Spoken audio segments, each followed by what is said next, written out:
Viktor Frankl said, "Everything can be taken from a man but one thing, the last of the human freedoms. To choose one's attitude in any given set of circumstances, to choose one's way."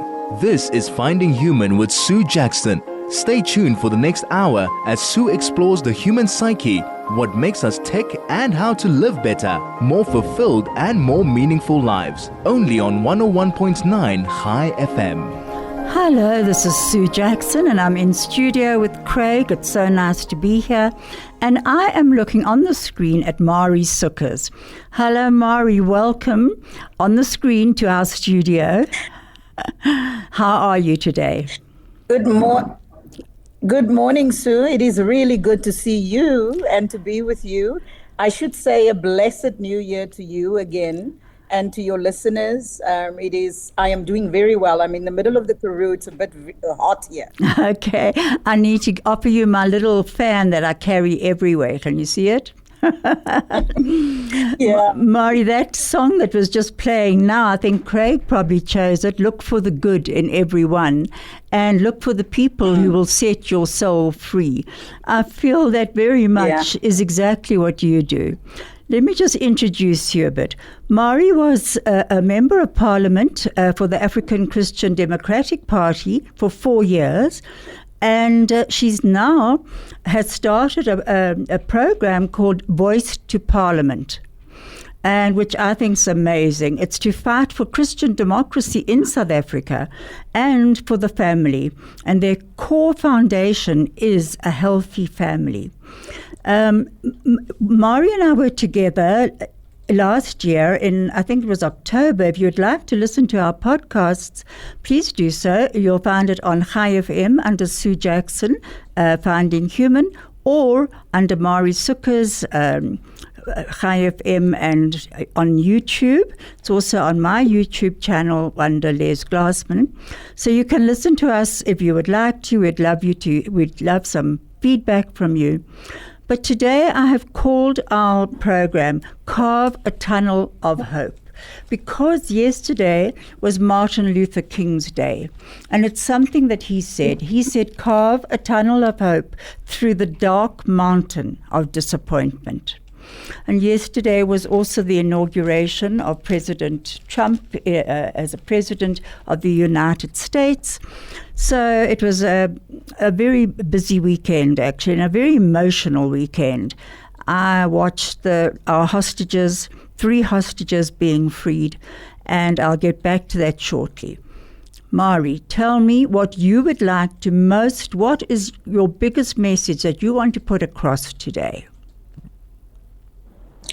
You know, I last week, during the week, followed on Twitter and on social media, and I even spoke to some of my Jewish friends around the deal for the release of the hostages and the ceasefire. And it, again, just had such an impact on me profoundly to witness the anguish, but the amazing love of the Jewish people for each other. And I think my message as we enter the new year, and it's my first episode on your program, would really be to just again highlight the amazing role your community play in the world and to us as a nation, especially my community. I see so much that we can learn from you and that we can walk with you. And so I think my message really is to speak to especially South African Jewish community and Jews worldwide to say the time has come for us to really unite as Christians and Jewish people that share so much. And and it is a call really for the Jewish community to not leave South Africa, but to become part of our politics, to stand for ward councillors, to stand. So mine is a call, 1, to encourage, 2, it's a bit of 3. 1 is to encourage, 2 is to really make a call for us to unite our efforts and work towards strengthening those ties between our communities.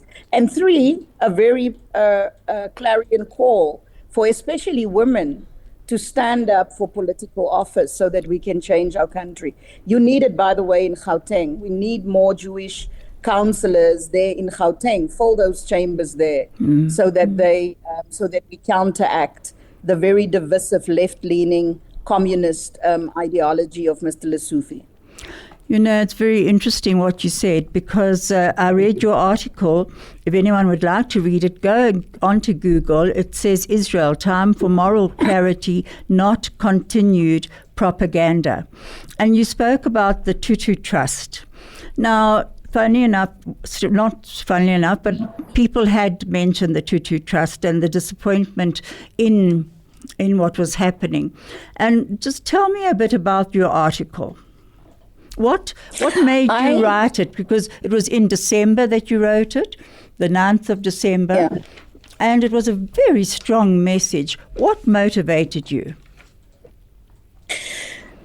You know, it's a two-part. I think it is important for the Jewish community to understand how emotionally tied we are as Christians to the Jewish people and to the nation of Israel.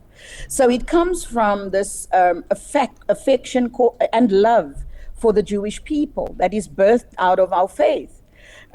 Certainly that motivates me. And then I am really tired of the propaganda that by figures that should know better, and a very clear political agenda that is being driven, that promotes terrorism, in fact, that rewards terrorist acts against innocent people. It came from a place of, again, wanting to push back against the narrative that is being built by what is looked at as credible voices. We see it with the gift of the giver statement. When the deal was confirmed, it was very that was the gift of the givers. It is. So when you think about it, remember this is an NGO that is used by the state primarily for disaster relief by the Department of Social Development, and in the main they are the NGO that is speaking against a sovereign state into actions of war done by terrorists, and not in a conciliatory tone, no, but actually it's a blatant display of unity with the aims of Hamas. When you speak against a sovereign state and you laud, it is as a victory for Hamas. And you know, so it is. So you know, Marie, I actually received that one particular message that was sent out by the Gift of the Givers. I received it from 4 people, from Australia, from England, and from Israel, and all absolutely shocked. The one in Australia actually Gift of the Givers, so they were very shocked by it. It was certainly not a reconciliatory tune at all. No, it's even worse than that. It is at a human level, it's not conciliatory. But when you look at what the role Gift of the Givers is being given by the government, the prominence that they are being given within our communities, with the aid distribution that is being paid for by taxpayers, right, in this country, and that they can blatantly support and support a terrorist organization and speak against a sovereign state, and literally celebrate what he calls the defeat of the 4th largest army in the world. Absolutely. You cannot have that. You can't. And by the way, let me make a call to your listeners. If you have members of parliament that and your political parties that you have supported, you need to write to your member of parliament serving on social development and demand that parliament calls in the Gift of the Givers to account for the inflammatory language that he spoke, and for the fact that he overreached as an NGO to speak into affairs of state. You can do that. You can even lodge a petition if you want to call for proper oversight on how the state distributes NGO funding and how they're supposed to do their checks and balances on whether NGOs has ties outside the country with listed terrorist groups. You can do that as a normal, ordinary South African. And that's very good advice. This is Finding Human with Sue Jackson, only on 101.9 High FM. Hello, this is Sue Jackson, and I'm back with Marie Sukers. Before we go on, I actually wanted to thank our CEO, Kathy Kaler, who told me in December, and Kath, people loved you. I just needed to tell you that. If anyone would like to join our conversation, please do so on 061 895 1019. Marie and I would love to hear from you. Marie, you know, we were talking about the gift of the givers. On Sunday, when the 3 hostages were freed, I began to cry. I'll tell you why. The Red Cross are another organization that has not helped Israel in any way, or our hostages. They were supposed to have delivered medicine to our hostages. The hostages never received it. I don't know if you saw the absolute chaos as those 3 vulnerable young hostages were. There were Hamas fighters with their guns jumping on the Red Cross van. They were pushing the hostages. There were people spitting on the hostages. And, you know, I was so proud of those young girls. They kept their heads up and they kept moving forward. How they managed to do that in that terrifying situation, I don't know. But that was the Red Cross. They were definitely not in control at all, and have let us down severely. Yeah, you see, I think one of the articles that I also wrote was about NGOs, especially in war-torn and conflict areas that are politically charged, like the Gaza Strip, for them to be able to maintain their objectivity. And also for them, and I must say, it was obviously focused on the UNRWA situation. Yes. So it's a bit different. But I want to particularly say with the NGOs, I think one of the things that was very hard to read, and must have been very hard for Israeli people worldwide, is the fact that no one had an indication of the welfare of the hostages, because the NGO was, like your Red Cross that plays that role, was unable or unwilling, I'm not sure which one it is, to access the hostages. And it highlights the need for us to really get a reset, especially in South Africa, where we have very poor checks and balances from a governance perspective with NGOs. That NGOs need to be apolitical. They need to not engage and be part of become part of the dynamics on the ground. Now with UNRWA, that there has been enough complaints and reports that shows that bias. With the Red Cross, I think their capability to provide those services, especially in a contentious issue like the Middle East, needs to be upscaled. And the scenes that I saw, I must say, I would have been terrified. But so I think there's also a silver lining with the gift of the givers, UNRWA, the conflict in the Middle East. What it has done is it lifted the veil on what organizations are about, what people are about. It is not a very comforting thing to witness as a people that are directly affected. But certainly for me, it is the most basic thing, that the storm reveals your friends and your enemies. And so I think, and for organizations, of course, it reveals their capacity and their willingness to perform their mandate. I must applaud the hostages as well. I think it takes a lot of courage to be smiling and holding up your head in circumstances that may be very terrifying. And I'm sure they probably didn't even know where they were going. But, I want to hear a bit more about your Voice to Parliament that you have started. Craig, she's gone off the screen for now. There you are, back again. Did you hear what I said?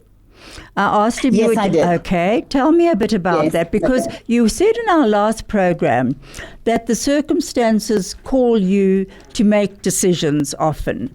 You know, that we are called to an issue or to take a stand. So tell me about this, the Voice to Parliament. So Voice to Parliament, I said, immediately started when I knew that I was not going back to Parliament to serve in the National Assembly. And there's a number of causes and there's a communities that I have served directly, my constituents, and that I felt a responsibility towards to complete. So with Voice to Parliament, one of the core values that we strive towards is for the Christian Judeo principles in our politics, and to be a civil rights organization that fights and advocates for strengthening oversight. One of the things that has happened, and that is very clear, maybe South Africans, the majority of South Africans don't see that, but with the forming of the GNU, the oversight function in Parliament has greatly reduced. You basically have on the left side, you actually have a left-leaning government and opposition with both MK and EFF with MK and EFF in the opposition as part of the larger parties, with MK being the official opposition. And then on the right side, having the DA and the ANC with all the smaller parties being part of the government of national unity. So the lack of opposition, you can clearly see in the 100 million rand deal, for instance, not deal, apologies, but the 100 million rand appropriation for the lawfare against Israel that went through the Houses of Parliament, where it felt, certainly for me as somebody that supports pro-Western and Israel, that our opposition parties has failed.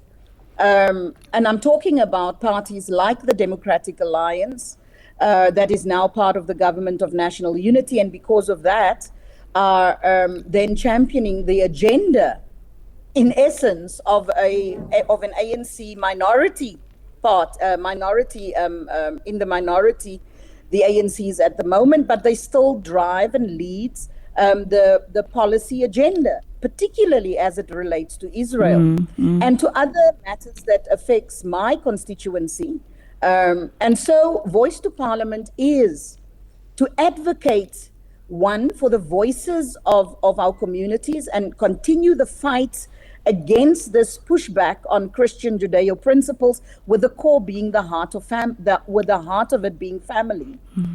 And to strengthen oversight, meaning to really make noise where it is needed, if you need to make it simpler. Make noise, raise awareness, educate, and fight back externally into Parliament for oversight to happen. I'll give you an example that I saw on Twitter, for instance, that your listeners may not be aware of or has seen, that somebody made a tweet asking a question, why South Africa's very expensive Van Gogh and Picasso paintings is being on loan to South Korea for years, and where it is, and what is the details of the deal. And many people do not know. And I replied, I said, ask the question of the Department of your provincial Department of Sports, Arts and Culture, and your national Department of Sports, Arts and Culture. This is part of oversight. Every single asset of the state must be accounted for. Voice to Parliament is there to advocate for stronger oversight, to ensure that our communities' voices are not ignored by politicians in between elections. That is such good advice. It really is. And quite honestly, apart from writing in and complaining about the electricity, I am very bad at that. So you are making my soul sing and saying, educate yourself, and can do, because don't sit back and just accept it. I'm certainly not leaving the country. So I'm staying here as a very proud South African and someone who loves her country. And so what you say really speaks to me. It really does, Marie. But I see a message has come through on my cell phone. Funny enough, somebody saying, how did Marie find her voice? And when she talks of community, what community? Of Yorkie? Yeah. Okay. Well, how did I find my voice? I think, I don't want to typecast anything, but I think being born from a mother that is very, very vocal, has always been very vocal and demanded that you not be a coward. I think from a very young age, I have been encouraged, even celebrated because I had a voice. My mother, I found one day, she discovered that I was being physically bullied at school. And I didn't fit in. I was a very awkward child in terms of I just read most of the time. I always got books around, but I was physically not the strongest. And there was a group of girls that was very dominant, and they physically, threatened many times. And my mother, I never told her that, but she came to learn about it.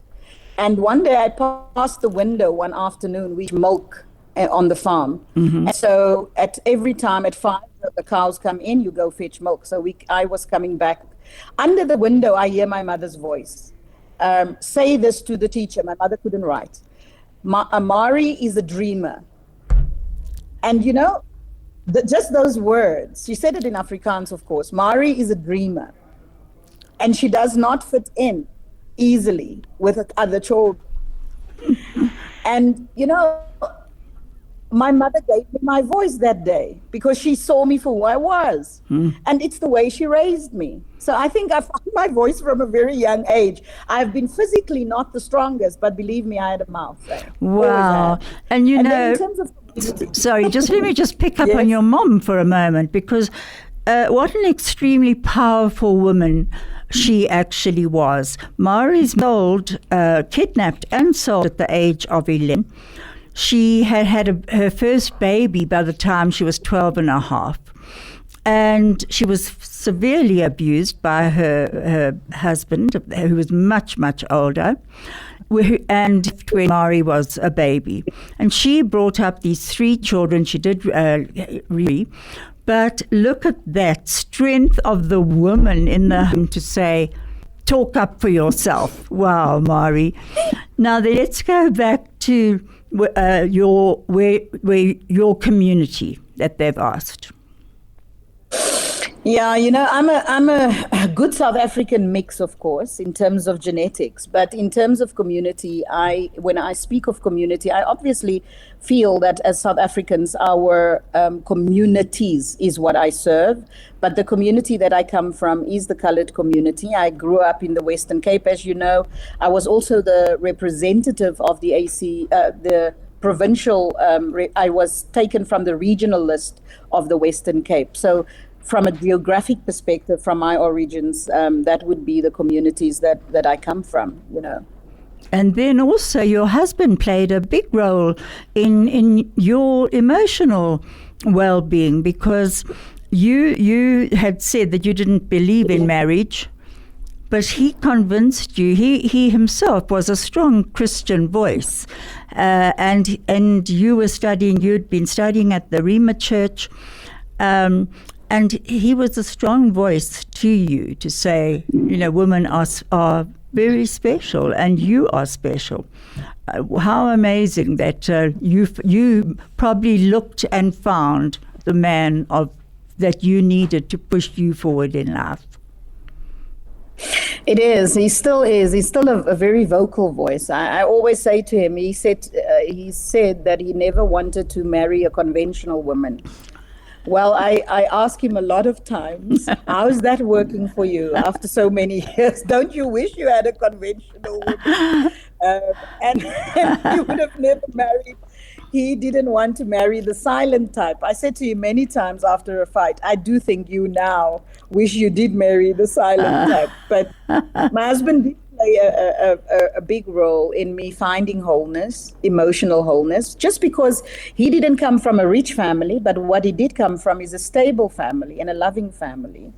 And so he brought that into our family. And, Sue, my son is getting married on the 17th of May this year. So Wow. it also, for me, was a reflection point about God's grace, coming from a broken home, not having a very strong family foundation that I could count on as I grew up, only having my mother. And now for us to see our son and our children believe in marriage and actually getting married with such strong foundations and beliefs in God's purpose and his aim with family. How wonderful. And I know that education is very important to you, and it's one of the things that you feel that you've got to fight for in your voice to Parliament, is also, apart from the healthy families, it's education. So how many children do you have? I have 3 children. Very different. I said to somebody last week, my daughter is turning 16, the baby, now the last born in February. And I said to somebody, my first 2 children, it seems as if God just graciously gave me children with a temperament that was unlike mine. And then with the third one, I think he just thought, let me put all 3, that the 2 that you've missed and her personality together and give you 2 times yours. So I have my own temperament living in the house. My husband says God gave that to me because of me. Well, I must admit, Marie, I have, thank goodness, 4 children, and they've all got very strong voices. And there's some times that I feel we've got a little fairy garden in the garden. I feel like hiding in the fairy garden when they're all together on a Saturday. Especially if my family from Israel is here as well, because my little grandchild is already you can meet her and realize that she's an Israeli. She's she's the future Golda Meir in her head anyway.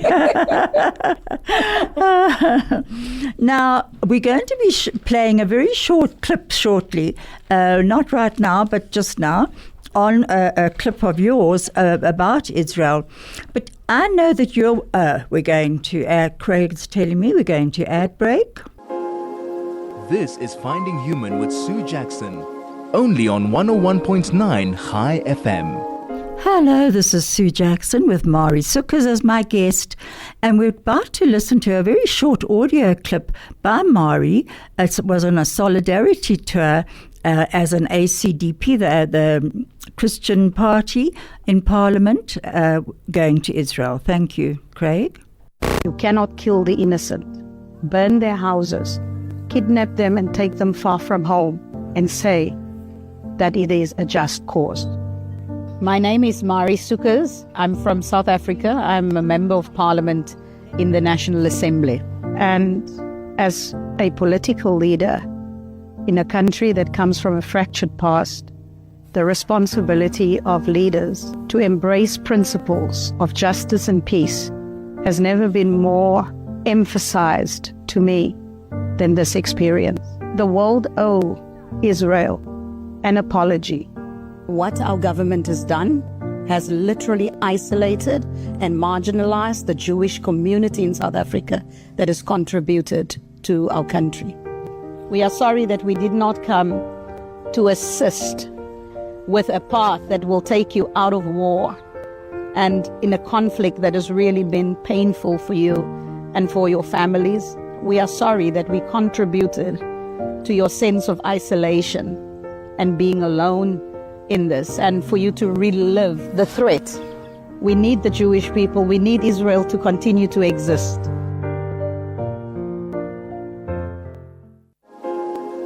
This is Finding Human with Sue Jackson, only on 101.9 High FM.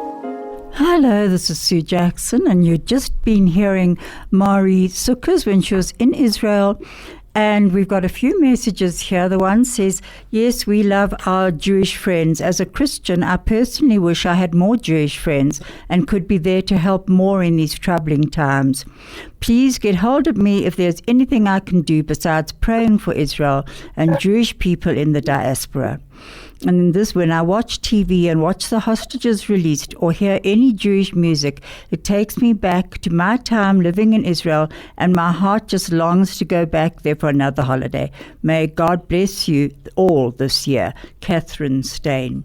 What wonderful message. Thank you so much. And we definitely need friends at this stage. But I think if we're looking at South Africa as a whole, we are a country that believed in, once apartheid ended, we were a country that were a light unto the nations. And unfortunately, that's something that we have lost. Do you believe we'll get it back again, Marie? To rebuild South Africa's image, we need a reset in terms of our government, and it needs an election that will decisively dethrone the ANC, who has abandoned its Christian principles and the Christian heritage that comes from Albert Luthuli and many of the Christian leaders that has founded the ANC. We need to dethrone the ANC if we want to take South Africa in a different direction.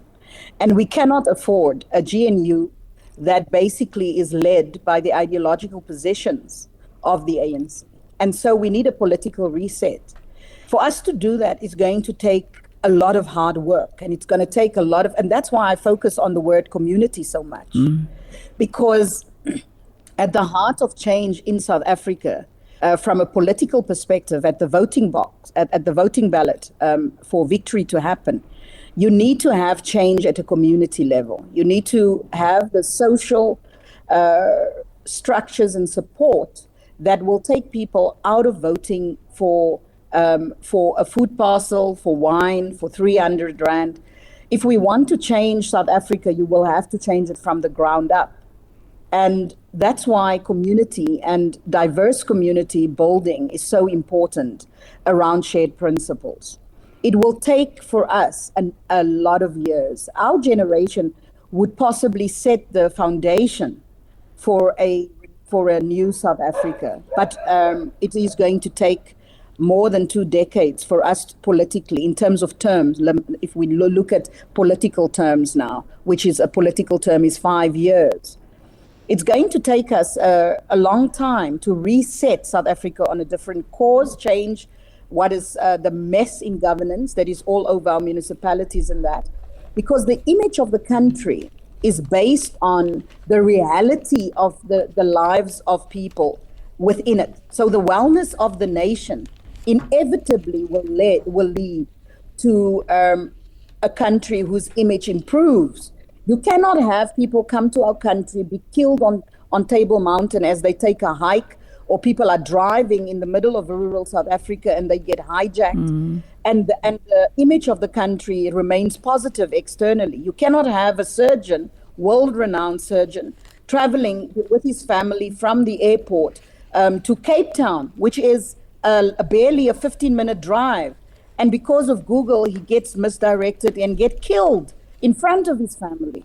So, Sue, we need a reset socially that will take a number of years. And I'm optimistic that we're seeing an alignment of forces. Certainly I do, where I with my work with Voice to Parliament, I see an alignment of forces taking shape. But it is going to take a long time. And that's why I say... Yeah. That's why you say what? That's why I say to people, we need more people to lift their hands that who has shared values and who's to stand for office. Absolutely. We need more women. You're so right. For office. And funny enough, as you're saying that, I can think of many people that I would say would be wonderful. In your one article on the moral part. You say, when do we change our language and our words to propagate for peace? When do we speak for the Gazan, not Hamas, for the Jewish population without demonizing their religious and cultural identity? When do we actually call out our own hypocrisy and our own bias in how we address atrocities of war? Bloodlust can never be satisfied and will never say it is enough. When you fight for Gaza, fight for the innocent, not for a cause that seeks not to preserve life, but to destroy it based on ideological beliefs. And then, you went on to say something that for me shows that business have got to get involved in our change in this country, because you said gang bosses are driving fancy cars and living in Constantia while we hold more funerals than graduations. I don't hear or see the protagonists for Palestine stand up with fervor to demand that Discovery Medical Aid do more with their CSI to help these young men get out of gangs. What do you mean by that? I am tired of people hiding behind the human rights and the cause for the return of land and the Palestinian identity as the tenets or the foundations of the pro-Palestine movement. We know it's not. There's an ideological extremism at the heart of this cause, and Jew hatred has become normalized by this. How you can stand and 10,000 people march in Cape Town for a cause that is more than 10,000 kilometers away from you, and yet in your own communities we are having by the minute young men and women being killed in drug wars. Mm-hmm. Our young women are being sold out by pimps because they belong to gangs, and they are seen as collateral or even as a commercial a commodity. That can be sold. I never see any of these 10,000 people together with Mr. Mandela standing up for the people on the flats, but I saw them standing up for a cause that is far away, and I just feel strip the Band-Aid or the mask and let us know that you are actually fighting for extremism. You are actually aligned with that. And then secondly, stand up for our communities here in South Africa. Mm. We are having our own Gaza in Mitchell's Plain. We are having it in Tarantau Plus. You don't know the horror, Sue, that our people are living with gangs ruling the Cape Flats.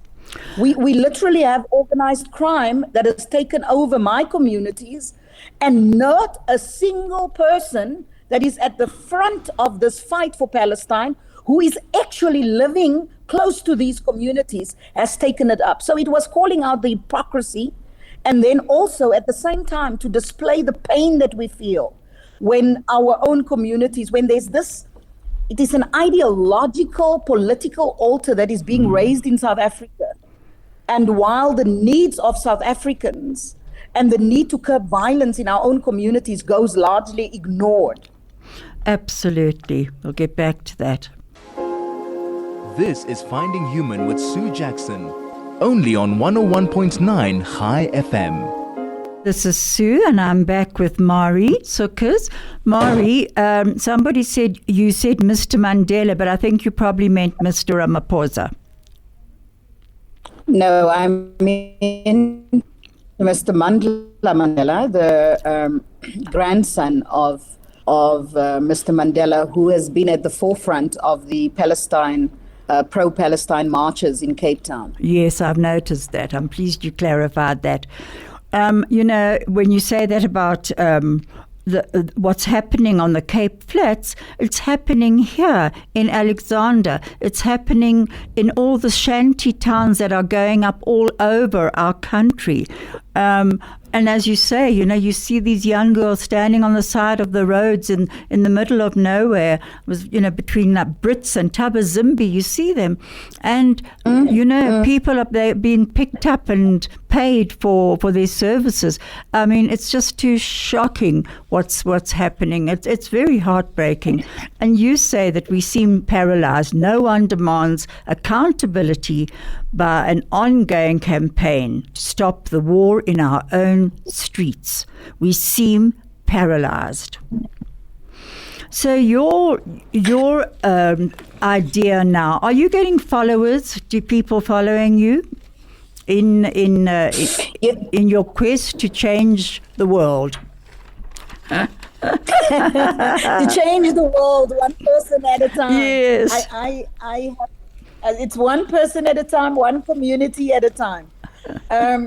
So what we need to do, Sue, and we're busy with that, is to get our administrative part done. We've had a lot of, and I must say, I'm extremely grateful for the people that has sent messages on the parliamentary platform over December. I actually went through it, and I need to respond to those. And my son alerted me to LinkedIn that there are several people that has reached out to that. So we need really to get our admin for Voice to Parliament completed in order for us to get people to sign up.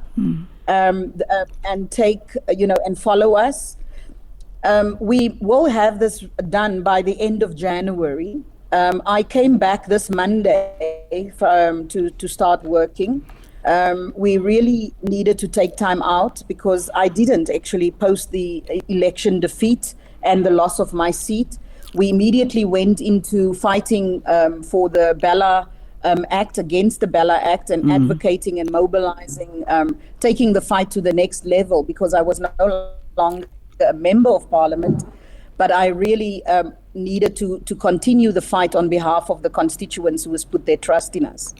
So I needed to take time out in December, but thank God we are back, and now I'm just doing that. It's very difficult because now, of course, you don't have the budget or the resources as I had. Even though it was limited in Parliament, I had resources. Now it's me, right? And me with all my technological difficulties and having to do it by myself. Yeah. If people would like to get hold of you, how can they? I just wanted to say one other thing, that you have brought out a 3-part series called Raised by God, which was lovely. And that you can pick up under Marie Sukers. You'll see, and she's speaking there, plus written. How can people get hold of you if they would like to?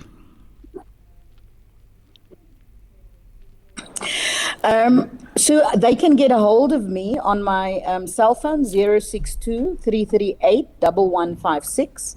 I have always had my cell phone out. Many politicians said to me that, why do you give your cell phone out? When I was in Parliament, of course, is because I believe I'm in public service. And now I've just had this, I'm much more, or let me say, I value responsiveness. So I respond immediately. If people have a query or they want to get in touch, they can do that. Or they can even email me on msukers@proton.me. Or on LinkedIn. Or on LinkedIn. Or on LinkedIn. Okay. I'm being told to wrap up. Marie, our talks always go so quickly. It's just been wonderful sharing this time with you. And we will definitely do more of it, because I know you're putting together another group to go to Israel. And so I want to hear about that. And of course, your son's wedding, we'll discuss as well next time. And, Plato said, the measure of a man is what he does with power. So I say to you, all power, girl, you go for it. Thank you, Sue. Thank you so much, Marie. God bless. Thank you, Craig.